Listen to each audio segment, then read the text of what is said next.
Vous en parler, puisque c'est un site, on a une relation d'activité avec ce site, parce que quand on était lycéen, c'est un des tout premiers sites où on a commencé à gratter le sol, et finalement à finir archéologue ou historien, et quelquefois les deux. Donc Gilles va vous parler de Barich, et je lui passe la parole. Bon, merci Paul, merci d'être venu m'écouter. Donc je vais vous proposer, je vais démarrer assez rapidement, vous proposer 3 pistes. On va commencer par une sorte de visite du site grâce à ce diaporama. Ensuite, j'essaierai d'expliquer quel était le rôle, la fonction de ce type de château. Et puis on essaiera de voir aussi l'intérêt patrimonial que ça représente pour la Corse ou pour la région de Sartène. Alors le site, donc certains d'entre vous l'ont sans doute visité, d'autres l'ont vu de loin, d'autres ont peut-être lu des travaux sur ce site. Le sommet est à 511 mètres. Et le niveau du pont de Courges est à 84 mètres. Donc il y a vraiment un très fort dénivelé. Et on pourrait dire que c'est non seulement un site spectaculaire, mais c'est un site donc qui a une position défensive pratiquement naturelle. Pour autant, il n'est pas sûr qu'il est intéressé. Il est intéressé à un moment donné de l'histoire de la Corse. Il n'a pas forcément intéressé des hommes de toute la période médiévale ou même de la proto-histoire. Apparemment, il n'y a pas eu d'occupation antérieure aux siècles centraux du Moyen-Âge. Alors, sa situation, si on prend les prochaines suivantes, si on prend donc en amont, on a pratiquement derrière cette première colline, on voit qu'il y a l'Alta Rocca, donc il contrôle des passages. D'assez loin d'ailleurs, enfin il contrôle des passages en direction des pieds de l'Alta Rocca qui joue un rôle important bien sûr au Moyen-Âge, et en aval, il s'ouvre donc sur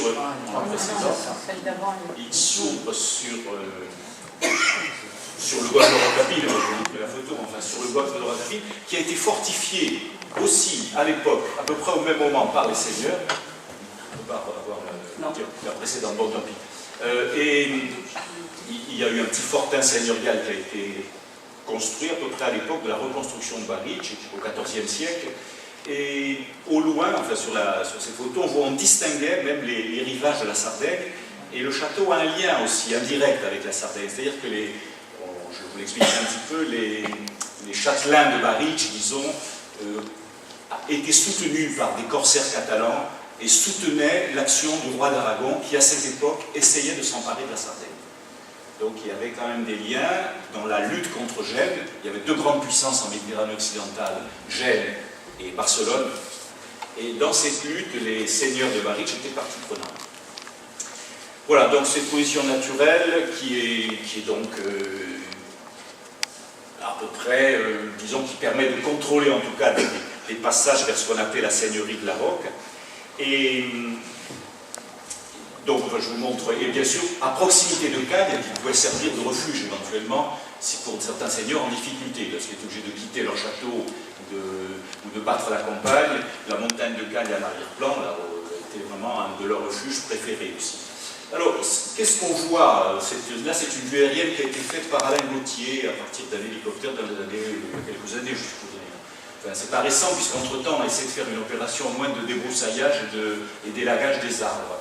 Vous voyez qu'on distingue peu de choses, quand même. Un cheminement, là, au premier plan, c'est que c'était un ancien chemin d'accès du château, parce qu'on voit des fragments de murs de soutènement, et ensuite tout un passage dans les rochers qui a été taillé. Donc le passage a été taillé dans les rochers, il y a même des marches, des escaliers donc, qui ont été aménagés pour mener. Alors, vous le voyez, on distingue sur la partie droite de la photo, au-dessus de la plaine, là, on distingue un bâtiment, des vestiges d'un bâtiment, des ruines, enfin on pourrait dire, qui ont été enchâssés là entre 2 rochers, entre le piton, donc la partie haute, la partie sommitale, et ces lames rocheuses. C'est un site assez contraignant quand même, qui avait des atouts défensifs, mais restait à pouvoir ensuite les utiliser, bien sûr. Alors, diapo suivant. Voilà, alors lorsqu'on se rapproche un petit peu, on voit que les bâtisseurs ont essayé quand même de construire là un bâtiment assez mystérieux d'ailleurs, parce que sa fonction défensive n'est pas évidente. Évidemment, il est protégé par un grand mur aveugle, mais il est quand même, il a aussi une porte, on le verra, qui est assez bien défendue.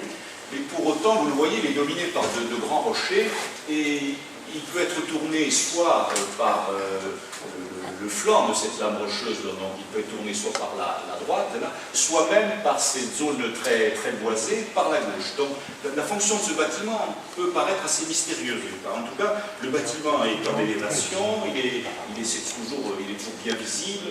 Il a fait l'objet d'un...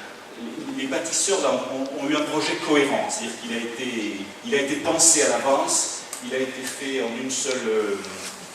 pratiquement en une seule fois. Attends, c'est juste le temps de faire la photo. Excuse-moi. Il y a très peu de reprises. Ce bâtiment n'a été curieusement, il aurait été totalement arasé. Tous les châteaux corses ont été arasés par les Génois au début du XVIe siècle, ou à la fin du Moyen-Âge, entre la fin du XVe. C'est le seul dont il subsiste des vestiges. Même si les lettres nous disent que le château a été détruit, que tout le matériel a été évacué, ce qui est sans doute vrai, mais le château n'a été que partiellement détruit. Est-ce qu'ils ont manqué de moyens, ou est-ce qu'ils considéraient que ce qu'ils ont laissé en place, de toute façon, n'avait plus aucune aptitude défensive? Le fait est que, vous voyez, ils ont détruit très, très consciencieusement à la sape le mur, là, que vous voyez un petit peu, comment dirais-je, il y a que 4 ou 5 assises, là, mais qui fait quand même plus d'1,50 m de haut, enfin, donc sur la partie droite. Mais la partie centrale de ce qu'on peut appeler le logis n'a pas bougé, enfin très peu, bien sûr, il y a le passage des siècles qui a fait qu'il y a eu quelques destructions et quelques dégâts, mais relativement mineurs finalement. Continuez un petit peu, on se rapproche. Donc voilà une autre vue qui montre ce grand... Alors ce mur, on évalue mal les épaisseurs, hein. C'est un mur d'abord qui fait 22 mètres de long, ce n'est pas rien. Mais dit donc apparemment arasé aux deux extrémités seulement, enfin arasé, attaqué, volontairement détruit. Et il a une épaisseur assez importante. Il fait, ce qui n'apparaît pas là, sur la photo, il fait plus d'1,80 m d'épaisseur. Donc c'est un mur assez énorme. Et en arrière de ce mur, donc apparemment, quelque chose qui relève plutôt de l'habitat, d'une habitation. La suivante. Voilà, donc le gros mur, après les travaux qu'on a fait pendant l'année 2013, c'est-à-dire essentiellement des travaux de nettoyage. Essentiellement, donc élaguer, et ça permet de dégager le bâtiment et de sauvegarder, modestement en tout cas pour l'instant, on n'a pas fait plus. Et on a fait donc 2 opérations en 2013, une opération de nettoyage et une opération de relevé très précis. Je vous montrerai quelques documents tout à l'heure. L'objectif, bien sûr, serait de sauvegarder le patrimoine médiéval. On connaît un petit peu mieux le patrimoine préhistorique, mais ce patrimoine médiéval mériterait sans doute d'être sauvegardé aussi. Donc, vous voyez, ce qu'on voit, ce ne sont pas des meurtrières, hein, ce ne sont pas des ouvertures, ce sont des trous de boulins, c'est-à-dire des trous d'échafaudage. Hein, qui peuvent être fermés à l'époque. Alors, il y a peut-être une petite, on le voit dans la partie centrale au-dessus du gros rocher, il y a peut-être une petite ouverture, mais enfin, c'est assez discutable. La suivante. Voilà donc ce bâtiment. Lorsqu'on s'en approche, il y a un petit chemin d'accès qui donne, on le voit à l'extrémité de la photo, qui donne sur une porte en élévation. Ce n'est pas vraiment un pont-levis, mais c'est un passage très étroit, de biais, qui fait qu'il avait, on sent qu'il y a une volonté défensive, très nette. Et donc, c'est la partie... il est dominé par quelque chose qui paraît vide de tout vestige pour l'instant. On continue. Donc le traitement de la porte est assez intéressant parce que de part et d'autre, on a l'impression qu'on a comme 2 tourelles finalement. Le traitement des abords de la porte est en arrondi. La porte principale, la porte qui est de défense. Et en réalité, c'est 2 tourelles simulées, puisqu'à l'intérieur de celle-ci, il n'y a pas de possibilité d'avoir une plateforme dessus, il y a une cheminée. On va aménager dans le mur, cheminée virale, une très grande cheminée. La suivante. Voilà, donc lorsqu'on entre, c'est comme si on se déplaçait sur le site, pour ceux qui ne connaissent pas. Hein. Lorsqu'on rentre, donc il y a une sorte de couloir, là c'était en cours de nettoyage, mais hélas, tout ça a été nettoyé. Et vous voyez que, protégé par le grand mur, il y a une porte intérieure grosse porte intérieure surmontée de linteaux, dont l'un est au sol, et flanquée de 2 fenêtres. 2 belles fenêtres, et c'est un cas assez exceptionnel aussi. Je dis, la plupart des grands châteaux médiévaux. Oui, l'entrée n'était pas là, elle était devant. Oui, je l'ai montré, monsieur. Oui, Voilà, l'entrée, je l'ai montré. Ça, il se repliait là. L'entrée du logis, oui. Voilà. Donc, En cas d'attaque, il se repliait. voilà, donc là, c'est la partie arrière du bâtiment. Alors, les 2 fenêtres donnent sur le midi, sur le sud. Donc, il y a une volonté relative, une volonté de confort, d'éclairage, enfin, si on peut dire. Hein. Voilà. Si vous voyez que la fenêtre, en tout cas, la deuxième, là, qui est plus tournée vers l'est, vers Cannes, en direction de la brute qui donne ensuite sur leur pôle, est pratiquement au niveau de la toiture. Enfin, tout est en place, là, alors que le linteau de la porte a disparu, l'autre fenêtre a beaucoup souffert de dégradation récente. Là, tout est à peu près en place et en l'état. Hein, on pourrait imaginer, on trouverait le niveau, on peut facilement imaginer que ce soit le niveau de la toiture. Voilà, donc cette fenêtre est très bien conservée. Vous voyez le niveau opposé à cette voiture, c'est une voiture à double pas. Suivant. Celle-ci, par exemple, par contre, est beaucoup plus dégradée. Je continue. Voilà, alors la porte intérieure, et non pas la porte extérieure, puisque la porte extérieure est partiellement détruite, la porte intérieure avec cette feuillure qui permet dans la pierre, qui permet de voir où est appuyé, donc la partie droite, bien sûr, de la porte, et cet encoche là important qui permettait de faire circuler la barre de fermeture, qui était aménagée dans une pierre taillée exprès. C'est une partie qui est en train qui a beaucoup souffert depuis 2-3 ans, c'est une partie qui est en train même de s'écrouler et qui nous a mené à nous interroger sur un rapport à la possibilité de faire quelque chose en accord avec les propriétaires, puisque je suis là et voilà, on peut arriver à sauvegarder quelque chose de ce bâtiment qui a quand même traversé les siècles. Alors, voilà, les linteaux, les 3 linteaux en place, au-dessus d'une fenêtre.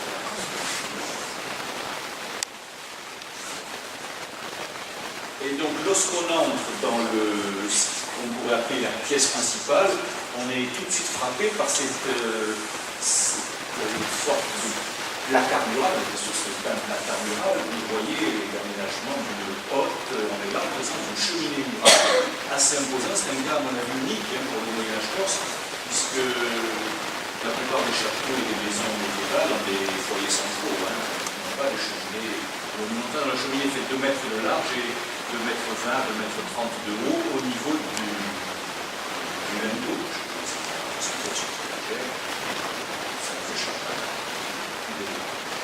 Et donc on est là dans ce qu'on peut appeler, oui, aussi la présence du rocher dans la pièce principale. On est là dans une salle qui a été peut-être conservée sans difficile, une salle de réception, imaginée en l'état. Mais c'est une salle qui fait 9 mètres de long sur presque 5 mètres de large. C'est imposant. Et c'est elle qui s'ouvre donc vers le sud grâce à ces 2 fenêtres.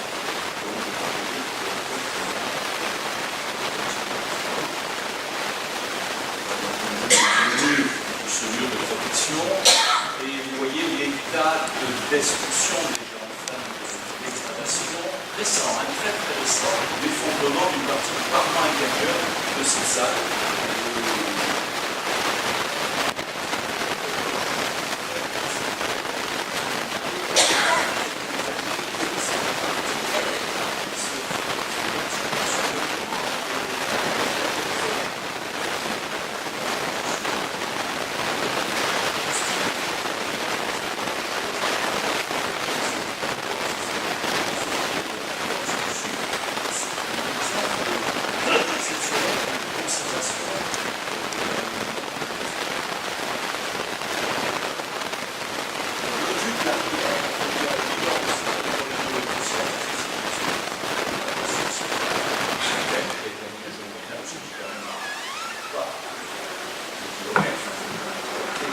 Absolument stocker l'eau, et il y a une très grosse citerne en arrière du bâtiment, très très grosse citerne, donc avec un enduit tout à fait soigné pour les dont il en reste quelques éléments. Là, il reste au moins la hauteur de la voûte.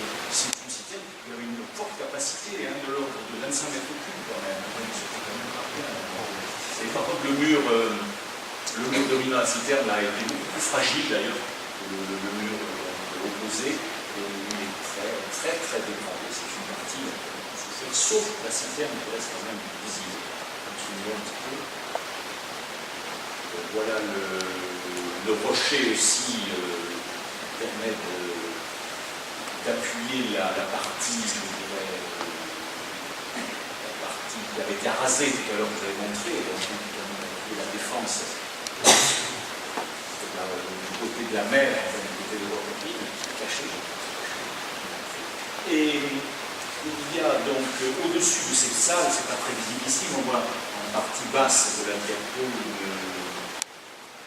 sur le placard, là, véritablement un placard mural. C'est une petite salle qui est beaucoup plus modeste que la salle principale, qui fait à peu près 10 ou 12 mètres carrés environ, et dont la fonction à peu près sans doute aveugle, une salle sans ouverture extérieure aussi, avec une porte qui permet de communiquer avec la partie du château. Et là, ce placard a pu servir de choses, vêtements. Il y avait aussi, on le verra, des archives. Ça peut être aussi un placard, une archive des documents. Une deuxième salle, deux salles enfin tout à fait identifiables. Continuons. Voilà ce placard.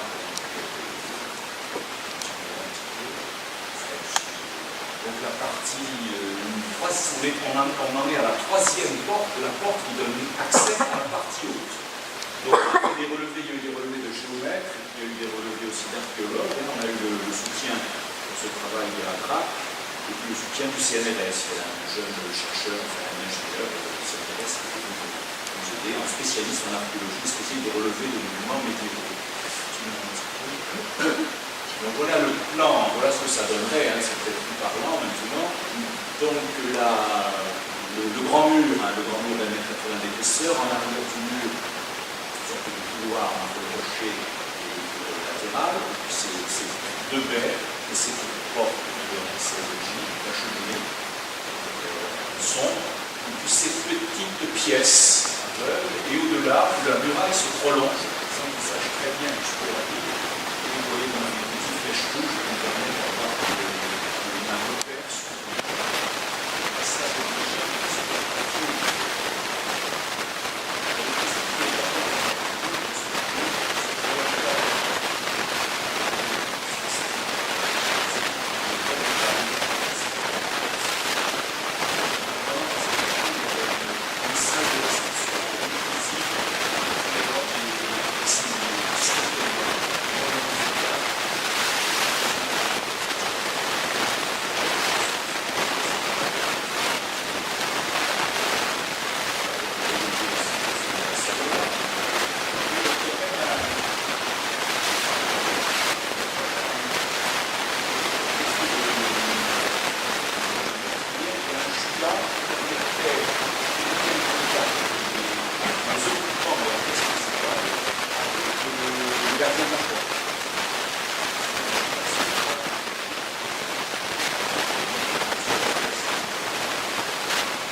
de cette cité,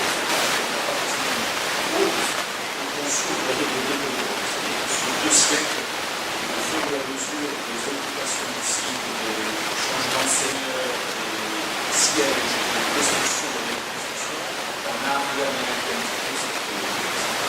Qu'est-ce qu'il en reste?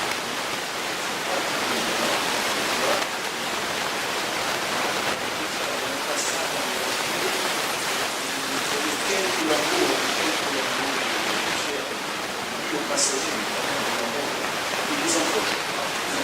Davantage de négatif du bâtiment que les automations, notamment en partie basse.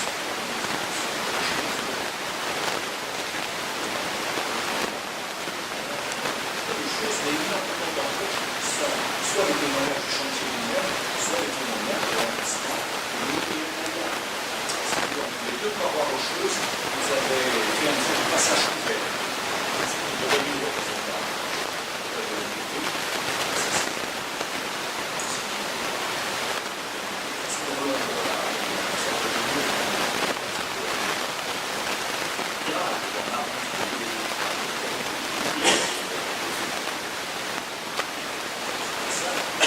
L'accès à la conduite de la défense.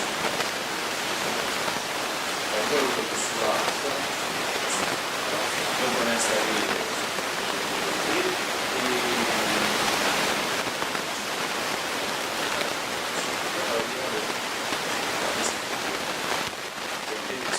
évidemment, autant en bas c'est relativement facile à comprendre, autant en haut on peut aller, il me semblait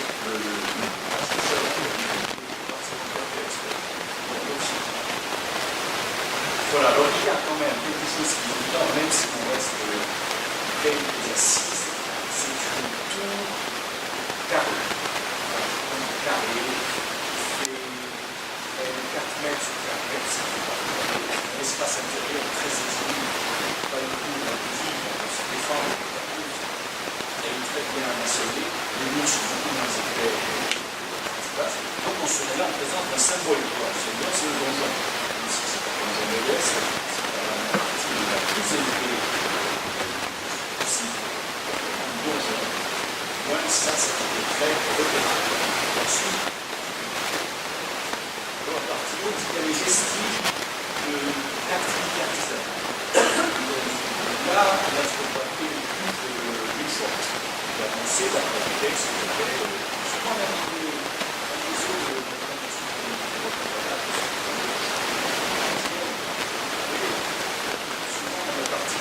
incroyable, il y a plusieurs informations. Au-dessus du vide, des fois. Et là, au-dessus du vide, il voit des fois qu'il fallait être très vigilant parce que donc il est aussi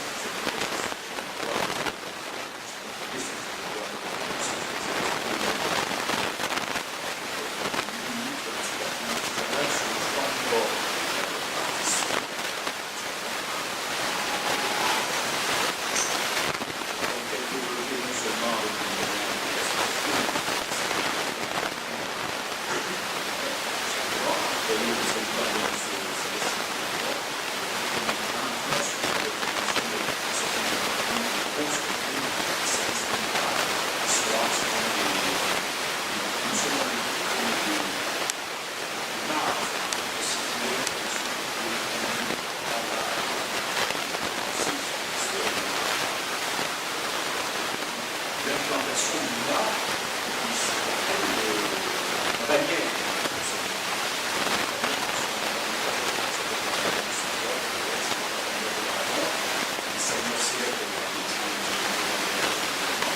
Là, sa bannière, c'est une mission comme le suffisant de la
Pour l'instant, ce premier travail a mérite d'être un peu affiné, hein. Mais on aurait, donc, ce qui est en orange, c'est les deux cheminements réalisés à l'époque, hein. C'est-à-dire qu'on les suit. L'un, donc celui qui est sur la partie droite pour nous, permet au moins jusqu'à cette tache orange de monter avec des chevaux, jusqu'à mi-pente pratiquement. Et ensuite d'accéder à ce qui n'est plus le donjon, mais qui serait une espèce de roc, un seigneurial, quoi. Et en partie relativement plus basse, à mi-pente, on aurait ce qu'on pourrait appeler une case à forte. Alors pourquoi je propose ça? Je vais changer un petit peu, on va continuer. Il y a un certain nombre d'aménagements, je n'ai pas pu tout présenter, donc il y a l'avant-poste, on va passer, je donne quelques explications, sinon on n'aura pas assez de temps. Et il y a aussi quelques bâtiments énigmatiques au pied, notamment ce bâtiment circulaire qui pourrait ressembler à un puits, si vous voulez, mais on ne voit pas l'intérêt de creuser un puits. Il pourrait ressembler à une tour circulaire, mais il n'est pas du tout en position défensive. Donc voilà, il y a un bâtiment là qu'il faudrait sans doute interpréter. Il y a plusieurs hypothèses, mais il faudrait le nettoyer là, pour avoir un petit peu au cœur des peut-être un bâtiment artisanal. Donc, pour passer à la tentative d'interprétation, au fond, on est en présence de quoi? D'un petit château médiéval dont il reste une architecture à relever, à étudier. Ce petit château médiéval, on peut se dire c'est assez simple, lorsqu'on voit cette photo, ça paraît assez clair. Donc c'est un site qui a sans doute servi, si on n'avait que ça, hein, qui a sans doute servi de refuge à un petit chef de guerre, un petit seigneur, qui bénéficiait, on est au cœur de l'Ortho, enfin on est au-dessus d'une vallée fertile en tout cas, qui bénéficiait d'un riche domaine agricole sur lequel, donc les terres, et sur ces terres agricoles, sur ce terroir, il exploitait des paysans, sans doute même, pourquoi pas, des serfs. Hein. Il y avait donc, sans doute, pourquoi pas, on pourrait dire ça, un système de servage, le chef, le seigneur, un petit territoire autour, il domine l'ensemble, et ça a l'air de fonctionner, ça a l'air logique. Or, on a des textes ne disent absolument pas ça. Les textes ne montrent absolument pas ça, on n'est pas du tout dans une logique des clichés sur le Moyen-Âge. D'abord, la c'est pas le lieu tout à fait, mais la paysannerie médiévale en Corse est très organisée on pourrait dire en communauté villageoise, une communauté de pièves, le mot ce serait la piève, la paroisse, et les seigneurs, même s'ils ont un pouvoir sur ces pièves, évidemment, sont obligés souvent de négocier avec ces pièves, enfin avec les représentants des pièves. Alors, que dit la documentation écrite? D'abord, qu'est-ce que c'est que les documentations écrites? On a la chance, comme pour d'autres chapeaux, on a la chance d'avoir des textes croisés, c'est-à-dire on a les chroniques du Joan de Vadeus, donc Joan de Vadeus qui parle plus qu'en voisin. Il y a même un texte où il semblerait qu'à un moment, il doit quitter le château brutalement, puisqu'il est chancelier et scribe d'un des châtelains, il doit quitter brutalement parce qu'il y a eu une espèce de prise du pouvoir par interne, on va faire un changement de propriétaire, je dirais, et il est chassé, il doit s'exiler en Sardaigne. Apparemment, donc, non seulement il parle en voisin, il connaît tous les lieux, mais il y a peut-être vécu mais en tant qu'officier, en tant qu'administrateur. Alors donc, on a la chronique de la chronique de Petruccelli, la chronique de Montegiano, et le point de vue un peu plus tardif de Ceccari. C'est déjà pas mal. Le site de Château est souvent cité. On a ensuite toute une correspondance entre Gênes et les seigneurs du site. La correspondance tardive. La plupart des documents sont surtout, pour la plupart illustrés par la Bernard, donc ce sont des documents qui sont écrits depuis le château de Bariche. Je vous montrerai comment ça se présente. Et ce sont des lettres avec le sceau du seigneur et avec ce qu'on y dit. On n'y dit pas grand-chose sur Bariche. On apprend simplement qu'il y a une petite administration, il y a un scribe et voilà. Mais il est très rare qu'on fasse mention de Bariche, sauf une fois. Guiluccio della Rocca dit qu'il veut construire, ou en tout cas reconstruire, parce que si on construit, ça traverse, pour l'inventation, il veut construire une maison dans son château de Bariche, et pour cela, il a besoin d'un bon tailleur de pierre, et donc il a un projet de résidence de paix, une période pacifique, une dizaine d'années de paix, une quinzaine, et ça sera peut-être et donc, juste avant sa révolte, d'aménager un peu mieux le château, en tout cas de construire quelque chose. Voilà, donc on a des lettres, mais qui mentionneraient que le château, qui parlent de la vie politique insulaire, les relations avec d'autres seigneurs, la relation avec Gênes, le rôle de l'Aragon, les exilés, les Candis, le duc de Piombino, voilà, c'est une correspondance avec des sujets souvent assez larges. Et on a ensuite aussi alors c'est intéressant, des inventaires de toutes les choses qu'on a trouvées, qui se trouvent dans le château. Et on a deux inventaires à un siècle de distance. On a un inventaire de 1357 et un inventaire de 1457. Donc l'un en latin et l'autre en italien, en italien, en génois. Donc ce sont des inventaires faits par des chefs de garnison génoises. Donc ils relèvent tout. Hein. S'il y a une je ne dis pas n'importe quoi, parce que s'il y a une poêle à frire dont le manche est cassé et qui est en métal, ils vont le dire. Ils vont dire une fourche ou un croc d'arbalète cassé. Donc, et tout ça est récupéré et normalement rien n'est jeté. Hein. Tout doit être transporté, tout doit être évacué. Normalement, c'est avant l'évacuation du château. Alors, oui, donc on est assez bien documenté sur ce château et simplifié, on sait d'abord qui a construit. qui est à l'initiative de ces châteaux. Ce type de château comme les autres, encore du Sud, ce sont ce qu'on appelle les seigneuries chinapesi, c'est-à-dire une famille seigneuriale ou un puissant clan seigneurial ou un puissant lignage seigneurial qui est originaire du 12e, 13e, à l'origine. Ils viennent de la région de China, de Sarinochi, de Vico, et ensuite ils sont arrivés à s'imposer sur toute la Corse, mais surtout sur la Corse du Sud. Et un seigneur de cette région, d'une période, c'est le chroniqueur qui le dit, on n'a pas beaucoup d'éléments, mais c'est fort plausible, se serait implanté dans la partie la plus méridionale de l'île et aurait construit ce château, même si le texte est un peu ambigu, parce que le copiste ne sait pas, ne connaît pas bien la Corse, et donc il hésite, il ne sait pas s'il parle de Baric, comme il connaît Baric, parfois il met Baric, et comme il ne connaît pas le château de Barèse, il s'embrouille. Donc c'est la première partie de la chronique, c'est pas Giovanni qui l'a fait, on n'a pas le texte original, on a des copies, et donc c'est assez compliqué. Alors qu'ensuite on peut croiser les documents, on peut croiser Giovanni, on peut croiser avec les inventaires, on peut croiser avec les lettres, donc on est en terrain mieux balisé. Donc en tout cas c'est une initiative, c'est pas du tout une initiative aragonaise ou génoise, c'est une initiative locale. Ce sont des seigneurs locaux qui ont constitué de puissants clans guerriers, on dira, qui se divisent en plusieurs branches. Alors, vous connaissez peut-être un petit peu ensuite comment ça se met en place. Il y a dans la région de Vico une puissante seigneurie, c'est la seigneurie de Lec, et ensuite une seigneurie qui joue un rôle important aussi dans la région d'Ajaccio et puis de Coro, c'est l'Orname, sans encore les Siché. Un peu en amont, du côté du Haut-Aravo, les Boz. Ensuite, une petite seigneurie avec des personnalités marquantes au Moyen-Âge, comme Vicentelodis, qui est dans la seigneurie d'Istria, et l'autre grande seigneurie, la seigneurie de la Roque. La seigneurie de la Roque, c'est assez simple, c'est de Chilac à Bonifacio.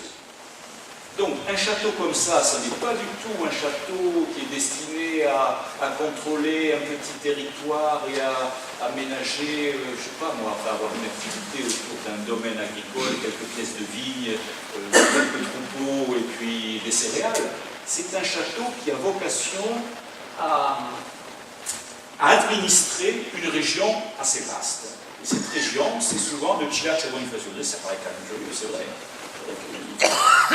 Les textes abondent dans ce sens-là. C'est comment, sur un site aussi restreint, on peut créer une administration, on peut contrôler un territoire aussi là. Alors, ils ont le château Relais.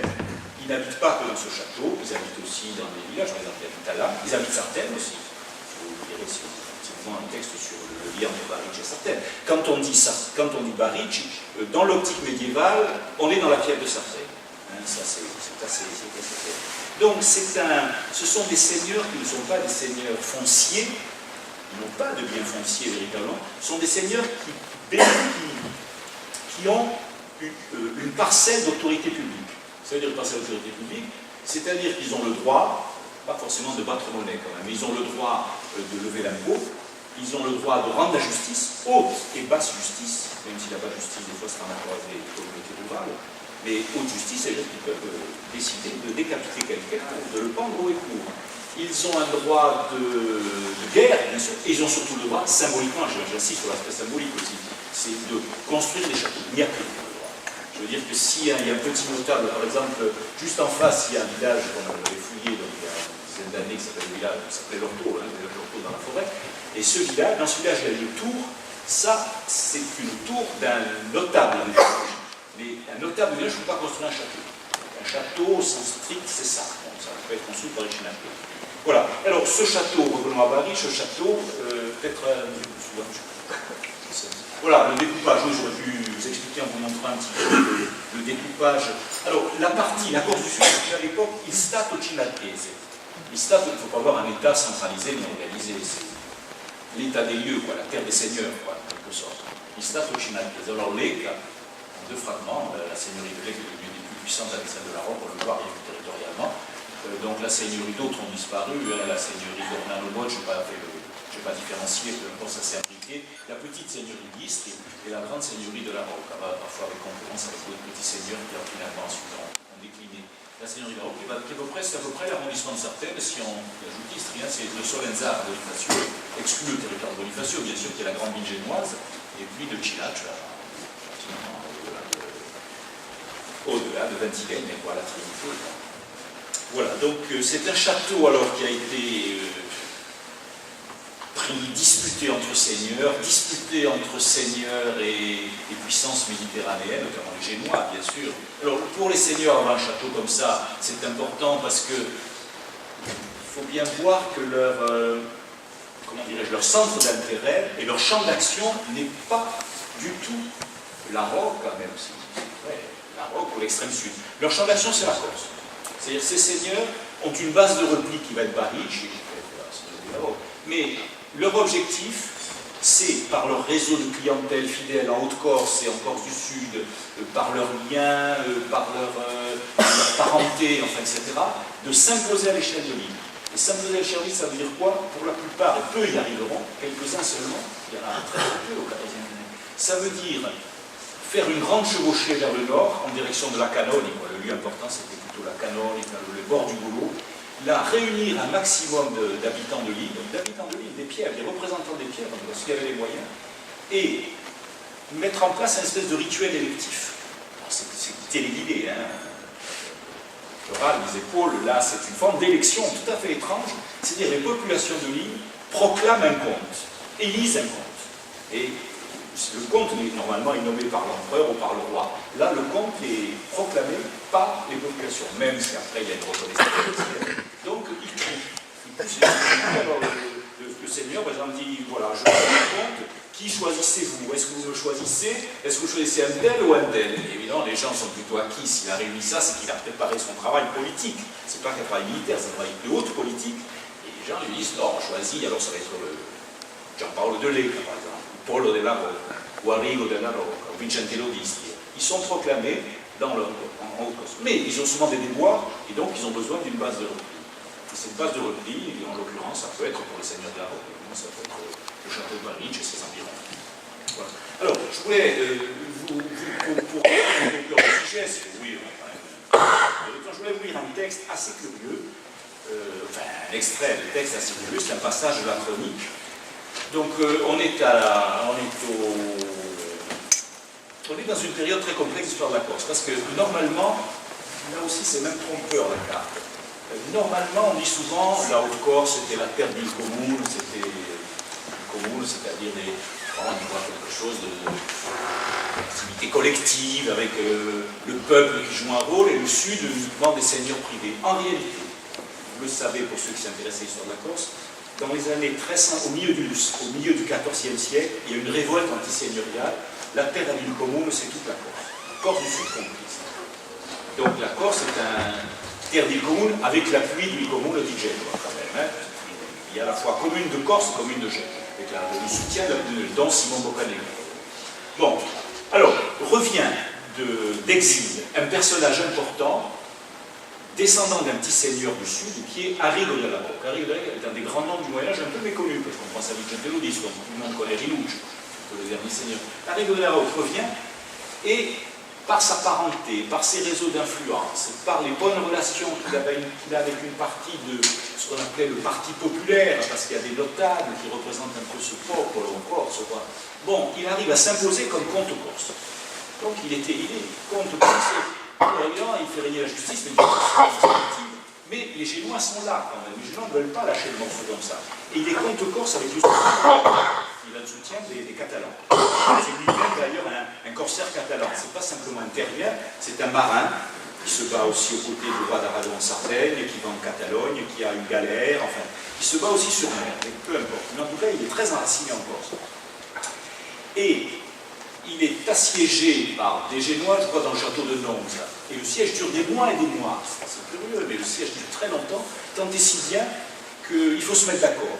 Et les Génois acceptent un pacte. Ils disent, voilà, on gouverne la Corse, il y a 5 gouverneurs, il y a 5 patriciens génois, c'est les grandes familles génoises, c'est les Lomellini, c'est les Lomellini notamment qui est le plus connu, mais il y a eu les Frégosi après, enfin de grands noms, il y a les Doria aussi, là ils n'étaient pas directement concernés. Bon, ils font, je résume, ils décident d'une trêve et d'un accord, ils gouvernent la Corse entre Contari, donc, et Génois, ils sont à 6. Et ils décident de tourner tous les mois sur 6 mois. Symboliquement, il y en a un qui est, c'est le président de l'exécutif. Voilà, donc tous les mois. Et donc, Arrigo fait ça se passe bien. Et franchement, c'est une alliance contre nature, qui ne peut pas tenir, mais elle tient. Elle tient au moins 6 mois. Et au bout de 6 mois, donc Arrigo, qui était le dernier, tout ça est expliqué, qui était le dernier à prendre la présidence, une durée tournante, est autorisé à rentrer chez lui. Et il y a un pacte très précis qui est fait. Il est autorisé à construire dans sa seigneurie du sud de l'île, donc dans la seigneurie de la Roque, il est autorisé à construire non pas un château, on lui interdit, mais una casa forte. Et alors c'est là qu'il y a problème et qu'il y a un texte intéressant. Alors, che potesse, je le dis en italien, mais c'est assez facile à lire, potesse fare una casa forte per sua residenza, per rispetto dei suoi nemici, donc pour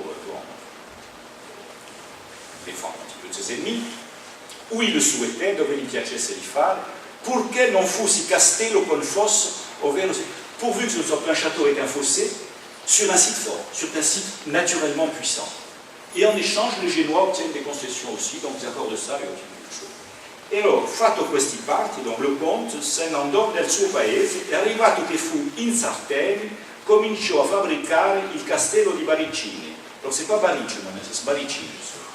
Alors, les gouverneurs en vendent la chose, je résume aussi, les gouverneurs génois quand même en sont mis au courant, et il y a toute une administration, il y a le gouverneur génois, il y a des vicaires locaux, ce qu'on appelle les vicaires, c'est-à-dire des espèces de lieutenants, pour l'administration des micro-régions. Alors donc ils y vont, ils se déplacent en grand on peut le dire, ils y vont avec leur armée, et ils vont à Bariche. Alors ils vont à Bariche avec leurs troupes, et là ils voient que le bâtiment en construction, c'est intéressant par rapport à ce que je vous ai montré au début, cette espèce de logique étrange. Un château, mais qui est quand même sur un site fortifié, on a l'impression que Arrigo a respecté le contrat, mais jusqu'à un certain point, quoi, tout en ne le respectant pas. Donc, ils voient cette maison forte et ils disent, mais non, le même dialogue qui est raconté par Giovanni, non, c'est pas une maison forte de village, il dit, c'est pas une maison de village, c'est un château, c'est un véritable château. Et surtout, par le site choisi, vous avez choisi un site de château. Et le comte répond, c'est le seul moyen pour moi, j'en ai pas d'autre et je discuterai pas quoi. D'ailleurs, si vous voulez la guerre, vous l'aurez. C'est le seul moyen pour moi d'être à l'abri, pour moi et ma famille, d'être en sûreté pour moi et ma famille. Donc bien sûr la discorde revient, et on peut se dire, mais enfin, ils sont là, ils sont gouverneurs, ils ont leurs troupes, lui il est là dans son misérable château, et il se trouve que non seulement il n'est pas là dans son misérable château, mais il les met en déroute. Alors en déroute dans un premier temps, ils s'en vont, apparemment ils ne font pas le droit. Ils se réfugient à Bonifacio, il les poursuit jusqu'à Bonifacio, il leur propose de négocier à Bonifacio, et quand ils sortent de la ville, il les capture. Il a des troupes là, il fait en sorte, il les capture, il en massacre un, et l'autre, il le libère contre 6000 florins d'or de rançon. Enfin, je ne sais pas si c'est 6000 florins, là, le chroniqueur dit 6000 florins, on n'a pas de possibilité de croiser. Et celui qui est libéré, qui est un Loménide, qui appartient à une grande famille génoise, devient très ami, il a sauvé la vie, quoi. Il n'a pas été massacré comme le premier appartient aussi à une grande famille. Enfin, voilà. Donc voilà, c'est donc un site qui a son importance dans l'histoire de la Corse. On a du mal à le croire. Quand on voit les vestiges actuels, on pourrait dire, c'est quand même curieux. Et souvent, on retrouve ces situations. Donc on comprend bien, pour les Chinarchesi, c'est avoir un refuge et puis dominer un espace relativement restreint. Pour les Génois, l'objectif c'est de s'emparer de ce château. Mais pas seulement pour les Génois. Pour les Bonifaciens, c'est intéressant d'avoir ce château, parce qu'ils voient ce château comme un point de départ de raid contre leurs troupeaux, de raid contre, je viens d'en signaler un, de raid contre leur ville, mais c'est un site qui les gêne, et souvent ils souhaitent s'en emparer avec l'appui, bien sûr, de soldats, de gênes, comme de Rocapine, d'ailleurs, souvent les Bonifaciens ont essayé de garder Rocapine. À l'origine, c'est l'initiative seigneuriale. Alors, d'autre part, il y a aussi ça joue un rôle important à Bariche. Il y a souvent des... On est au Moyen-Âge quand il y a de grands mouvements religieux, et Pierre Camille, évidemment, c'est quelque chose. Il y a ce qu'on appelle le mouvement des battuti, et lorsque des grands mouvements religieux traversent l'île, ces seigneurs sont en difficulté. Et il y en a un qui est mis en difficulté par le mouvement des battuti, qui est battu, c'est un comte, l'autre comte, sur le petit-fils de Paolo le petit-fils d'Arrigo, Paolo della Roque, qui est à Bariche, et qui n'arrive pas qui s'affronte avec les battuti et qui est en grande difficulté, enfin, il y a un affrontement, on ne sait pas s'il y a des morts, enfin bref. Et donc, il accepte de rentrer dans le mouvement des battuti et de rendre le château de Bariche aux battuti. Mais c'est un contrat négocié, là aussi, il rend le château de Bariche tout en le conservant, c'est-à-dire qu'il le garde en tant que confrère, quoi, en quelque sorte, voilà. Mais en tout cas, ce qui est sûr, c'est qu'il y a un mouvement populaire, enfin, je ne sais pas comment le dire, parce qu'on a une conception populaire du Moyen-Âge, c'est plutôt des clientèles, des notables de village. Mais le château de Barič est souvent pris aussi par il popolo. Des Génois, un leader génois, il y a un exemple, par exemple, je retrouve, je vous le lis, du Baptiste Azoraï, qui est aussi une des grandes figures de la commune de Gênes, qui arrive en 92, en 1392, et de Uli Collou, il se réunit avec une grande partie du peuple, des peuples, il ne veut plus rien, des peuples de l'île, et subito passo il monti verso les autres donc il descend vers il château Cinarchese, che sono vers Barič, con gran furore di popolo, che gridavano per tutto, viva popolo, viva popolo, et si apoderò, donc le peuple et ce gouverneur envoyé par Gênes, des castelli Cinarchese et parmi eux Barič. Et là, ils détruisent. Ils ne laissent que Rocapine, justement aux mains des Bonifaciens, et Cinarca pour administrer la justice. Tous les autres sont rasés, dont Barič. Voilà. Souvent on crie, alors il y a ceux qui crient Viva les Cinarchese et l'Aragon, Cinarchese et Aragon, et puis il y a des cris au Moyen-Âge, il y a des slogans, on dira. Et parmi les slogans, on entend souvent, dans ces mouvements de foule, enfin ces mouvements de foule, il y a souvent des centaines d'hommes qui se déplacent en armes. Viva popolo la pace dei genovesi. Voilà, on peut voir ça. Voilà. Et alors, comment peut-on prendre ce château? Je n'ai pas trouvé de... Il n'a pas joué un rôle forcément toujours très glorieux, parce que, quand il y a des situations dramatiques, on préfère négocier souvent, hein, mais il n'est jamais pris d'assaut en tant que tel. Il a été pris, non seulement, il est tombé plusieurs fois, mais il est toujours tombé par des négociations, des discussions, des compromis, ou alors par ces grands mouvements de foule sur lesquels on ne sait pas grand-chose en fait. Mais il peut être pris par ruse. Et il y a une fois où il a été pris par ruse, la ruse est absolument... Elle est tellement incroyable qu'elle peut être vraie, elle est absurde, jamais un romancier ou un cinéaste raconterait une chose pareille. Et pourtant, c'est Vicente Lodistre qui est le centre du château, puisqu'il y a des petits seigneurs niveaux qui l'ennuient.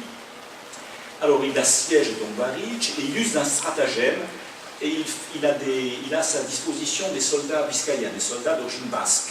Ils sont de très très bons guerriers au Moyen-Âge, donc il y a des soldats basques. Et 6 de ces soldats basques font semblant de le fuir vers le château en faisant croire qu'ils sont mécontents du comte. Sûr. Donc ils demandent l'asile au château, quoi. Ils demandent de se réfugier au château. Ils assiègent le château et il y en a 6 d'entre eux. Et la bizarrerie n'est pas là, c'est que les assiégés acceptent de les accueillir. Évidemment, au bout de quelques jours, ils égorgent la garnison, le château est pris. C'est le seul cas que je connaisse de Barič qui a été pris dans l'histoire, dans les documents que nous avons. Voilà. Sinon, je vous dis, c'est plutôt... Alors, on a aussi des négociations, on a une jolie négociation, je terminerai peut-être... c'est une personnalité aussi, des nombreux personnages qui ont marqué l'histoire de l'Europe du XVe siècle.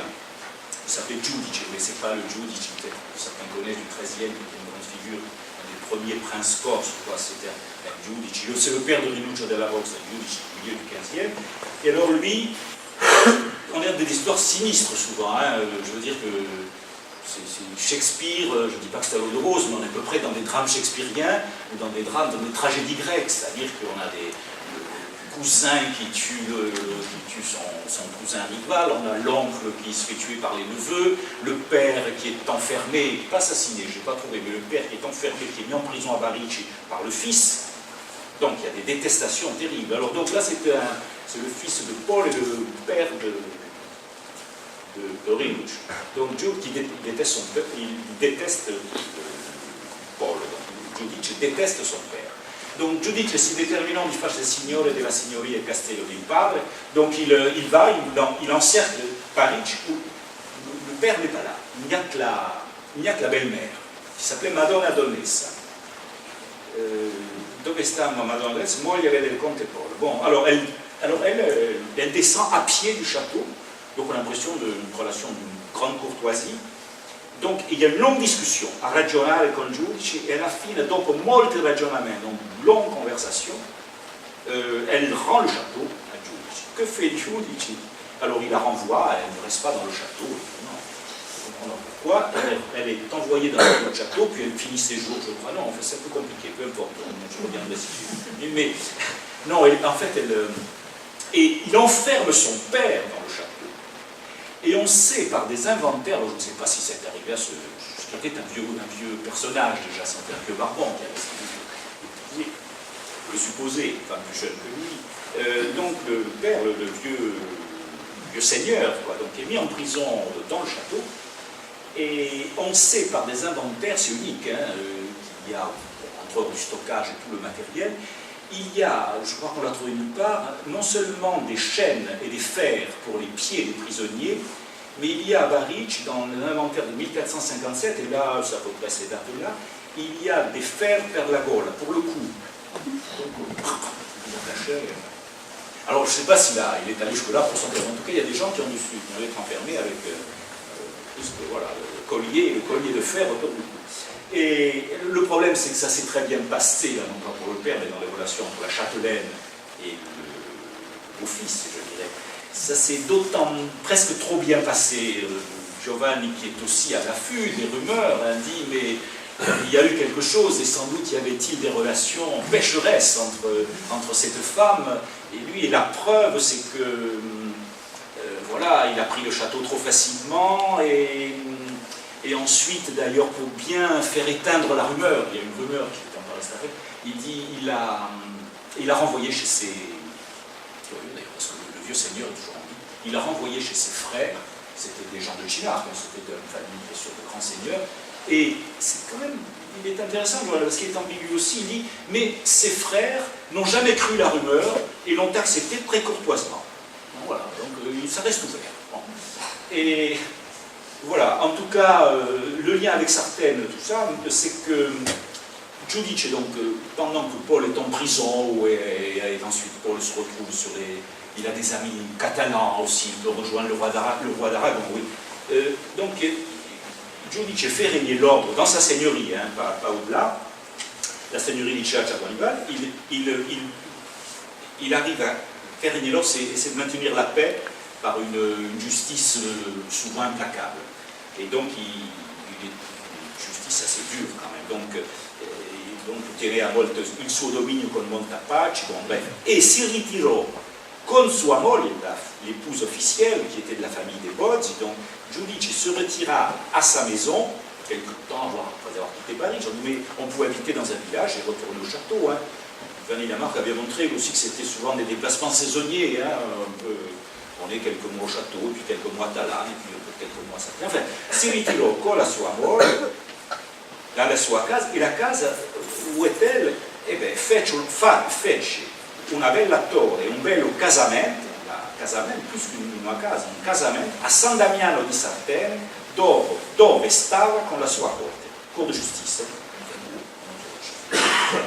Donc on a, vous voyez quelques textes, on a aussi quelques textes sur le prix, sur la... comment dirais-je, oui, la valeur, il y a une côte, ces châteaux ont une côte, on pourrait dire, donc il y a Chinard, alors je ne l'ai pas dit suffisamment, mais le château évidemment le plus coté, c'est le château de Chinard dans le golfe de Savoie. Il est, on pourrait dire, hors compétition, c'est-à-dire le seigneur le plus puissant doit s'emparer de Chinard. C'est souvent des Della Rocca, mais ça peut être des Istri, ça peut être des Lecca sur la fin.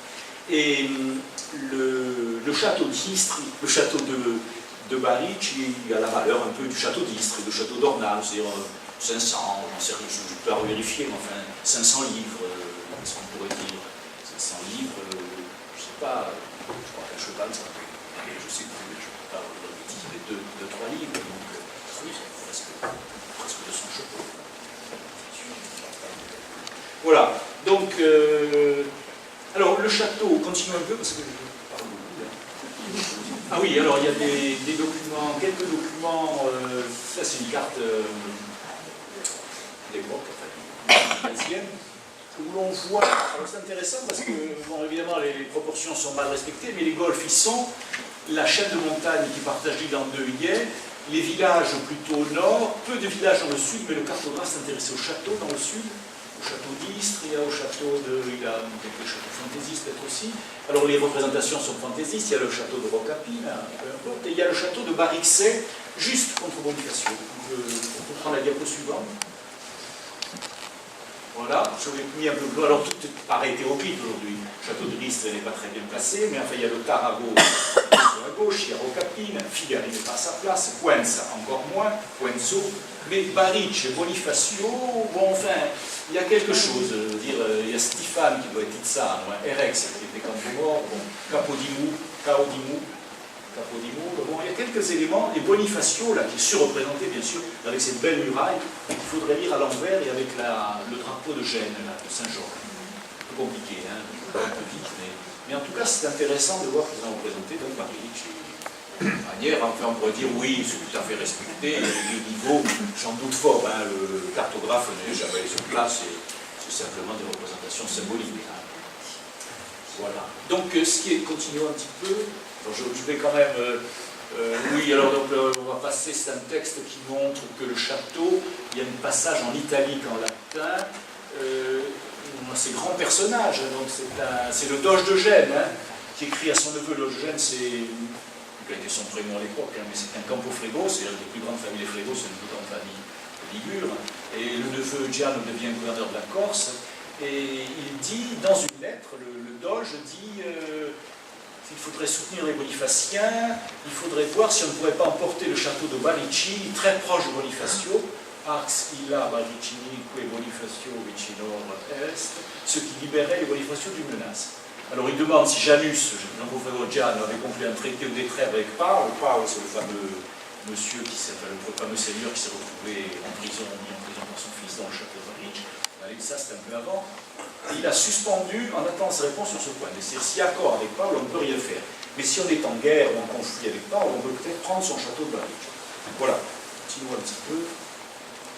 Alors, parmi les lettres, là, je vais peut-être plus tard déjà. Enfin, voilà, les registres à Gênes, hein, les registres, et à l'intérieur, je vous montre au moins quelques sceaux, les quelques lettres datées de Baric. Continuons, et on sera là-dessus. Voilà une lettre d'un. Oui, c'est une lettre envoyée par Rinuccio della Rota, donc avec l'adresse. Hein, le numéro, bien sûr, a été rajouté par des archivistes du 19e et du 20e, hein, au crayon, bien sûr, mais pour le reste, voici une lettre à l'époque. Elles partent de Baric et elles arrivent, puisqu'on les a aux archives de Gênes. Maintenant, sont-elles toutes arrivées? Il y en a souvent, mois par mois, et on a quand même des collections assez suivies, quoi. Alors, envoyé à l'office Saint-Georges. Enfin, bon, et le sceau, avec, semble-t-il, continuons, peut-être si je vais faire une photo un peu plus proche. Ce sera la suivante. Alors, enfin, là, on voit la fin, au moins. La dernière ligne avant la signature, c'est ex Baricini, voilà, Die 14 juin 1495. C'est une période de paix. Le château, apparemment, devient résidence plus de paix, où on reçoit, Rinuccio reçoit un évêque, baptise ses enfants. Je ne sais pas, on a l'impression d'une période assez paisible. Et puis, au final, il se révolte quand même, le château. Et c'est pas signé par Rinuccio, là, c'est signé par Prete, je suis un peu tordu, je vois bien, je pense que c'est Prete Benedetto della Pastorale, c'est-à-dire un ecclésiastique, je ne suis pas sûr, je vois pas bien, excusez-moi. Il a plusieurs scribes, hein, Prete Benedetto et d'autres, enfin voilà. Continuons. Voilà, on lit bien, c'est en abrégé. Là, c'est ex Castro, en abrégé. Castro Baricini. Voilà, c'est pas bref, comme vous pouvez un peu. Voilà les armoiries, un peu qui nous rappellent cette colonne au Zancala, c'est un sceau avec la balance, et puis ce qui semblerait être un rocher stylisé, et peut-être une tour, en fait. Ça, continuellement. Passer un peu vite, voilà, là, je vais passer là-dessus. Hein. Plusieurs lettres, bien sûr, ici, vous avez des réponses. Là, vous voyez la signature, sans doute, il me semble que Rinuccio était illettré, enfin, le scribe signe pour lui, Rinuccio de Rocca, Fidelissimi, je sais pas ce qu'il y a une lettre, hein. Continuons un peu, et le sceau derrière. Donc ça, c'est le sceau non pas d'un châtelain, mais d'un chef de garnison génois. Baric est souvent pris donc par les Génois.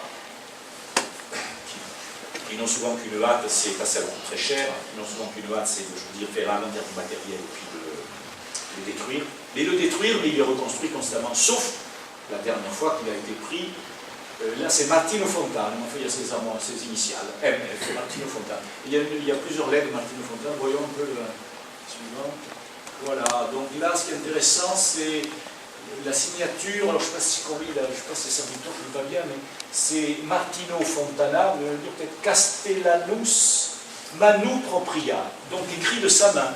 C'est écrit de sa main du château de Baric, hein, ex Rocca Baricinis.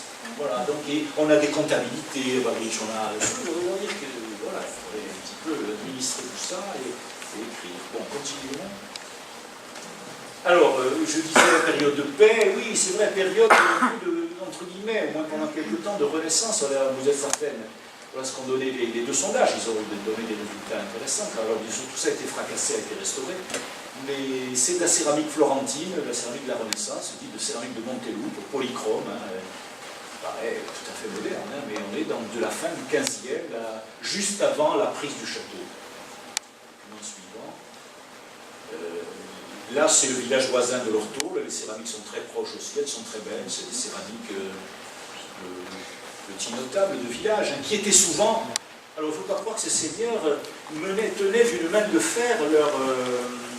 Comment dirais-je, les habitants alentours, pas du tout. Souvent, ils avaient de meilleures relations avec les habitants, on dirait de pieds éloignés, que les habitants de chez eux. Par exemple, un des ennemis jurés, même s'il avait aussi des soutiens, bien sûr, les ennemis jurés du seigneur de Baric, du seigneur de Riouche de la Roque, notamment, c'est un des notables de l'Orto.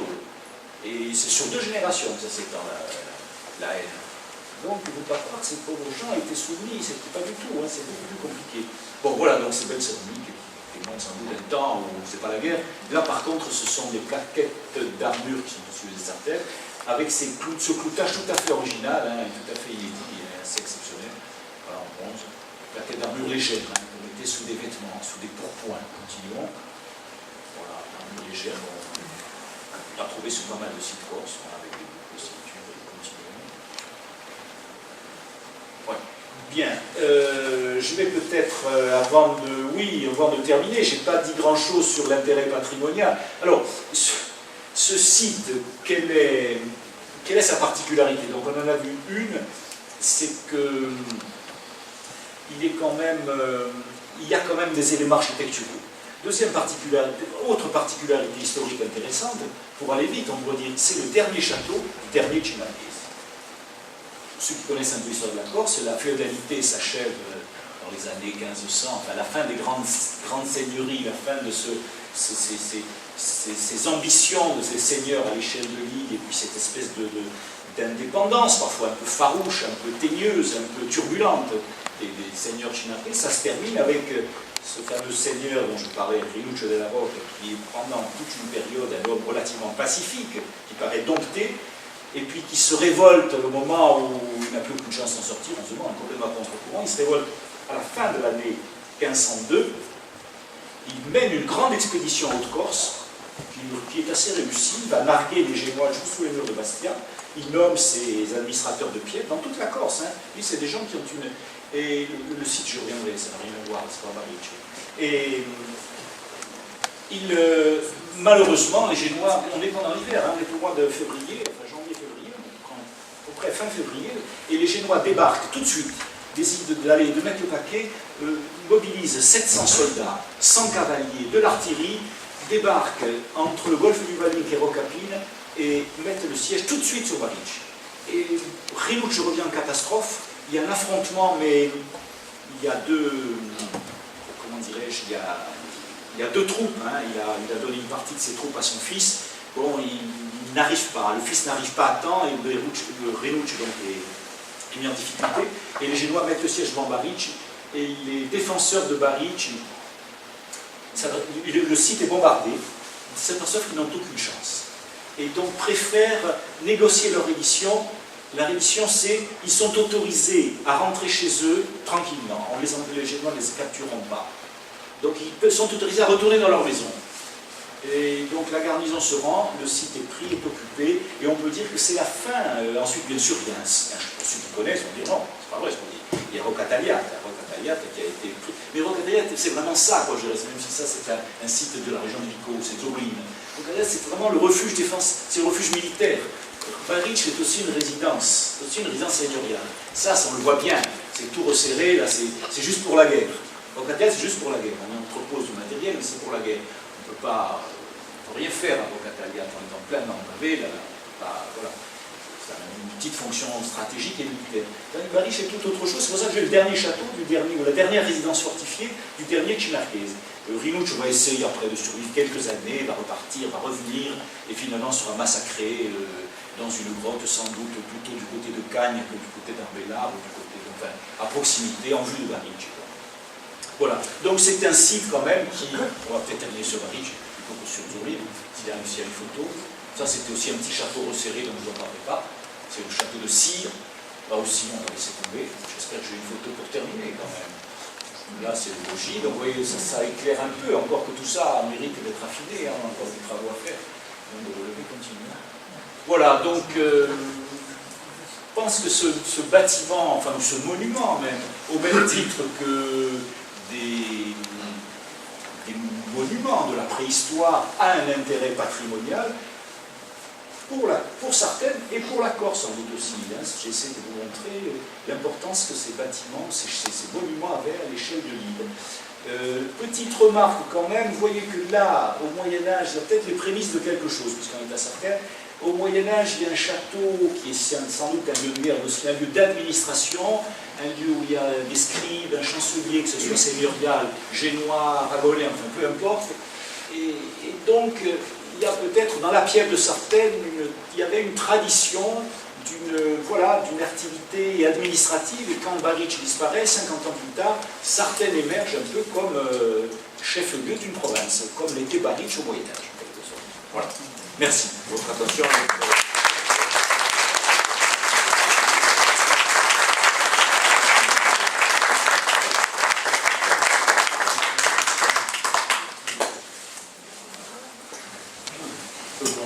Pardon ? Je peux boire, merci.